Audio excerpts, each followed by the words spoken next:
Hello friends, welcome to my channel.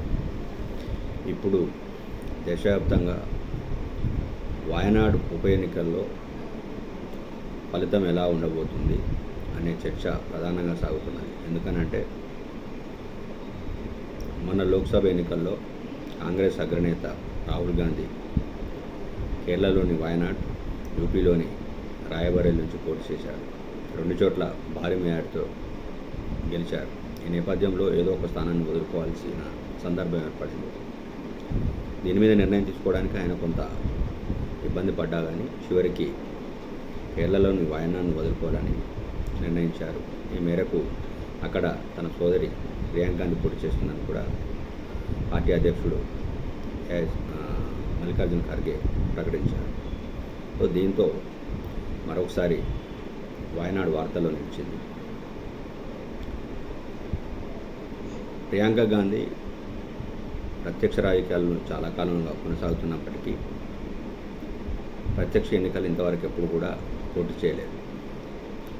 మొన్న లోక్సభ ఎన్నికల్లో ఆమె పోటీ చేస్తుందని భావించారు. యూపీలో 17 స్థానాల్లో కాంగ్రెస్ పార్టీ పోటీ చేసింది.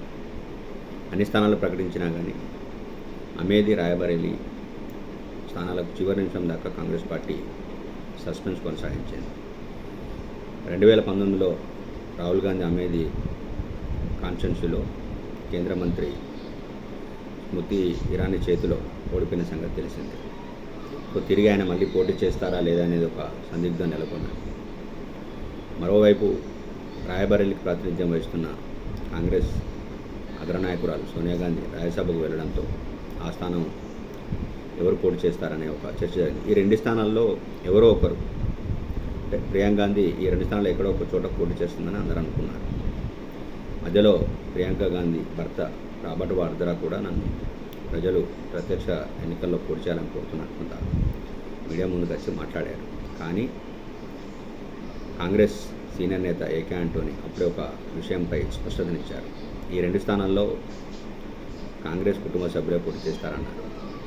సో చివరికి ఏమైందంటే అమేధి నుంచి కిషోరీలాల్ శర్మ, కాంగ్రెస్ సోనియా కుటుంబానికి దగ్గరగా ఉండే కిషోర్లాల్ శర్మను నిలబెట్టింది. రాయబరేలి నుంచి రాహుల్ గాంధీ నిలబడ్డారు. సో ఇప్పుడు రాహుల్ గాంధీ వాయనాడు వదులుకోవడంతో ఆ స్థానం నుంచి ప్రియాంక బరిలోకి దిగబోతున్నారు. ఈ పార్టీ తీసుకున్న నిర్ణయాన్ని అందరూ స్వాగతిస్తున్నారు, సీనియర్ నేతలతో సహా. తాజాగా మమతా బెనర్జీ కూడా ప్రియాంక తరపున వాయనాడ్లో ప్రచారం చేయనున్నట్టు పార్టీ వర్గాలు తెలిపాయి. చిదంబరంతో ఆమె భేటీ తర్వాత ఈ నిర్ణయం తీసుకున్నదనే వార్తలు వస్తున్నాయి. సో సంకీర్ణ ప్రభుత్వాన్ని నడుపుతున్న మోడీ ప్రభుత్వానికి ఈసారి ప్రతిపక్షం బలంగానే కనిపిస్తున్నది. మొన్నటి ఎన్నికల్లో ప్రియాంక గాంధీ కాంగ్రెస్ పార్టీ మీద మోడీ చేసే విమర్శలను ధీటుగా తిప్పికొట్టిన సంగతి మనకు తెలిసింది. చాలా బలంగా వాదించారు కూడా.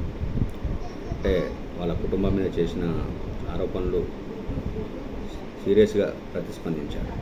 త్యాగాలకు సంబంధించి మా కుటుంబం చేసిందంటే మీరేం చేశారని స్థాయిలో మోడీకి కౌంటర్లు ఇచ్చారు.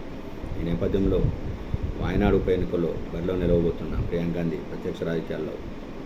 ఎన్నికల్లో నిలబడబోతున్న ప్రియాంక గాంధీ గెలిచి లోక్సభకు అడుగుపెడితే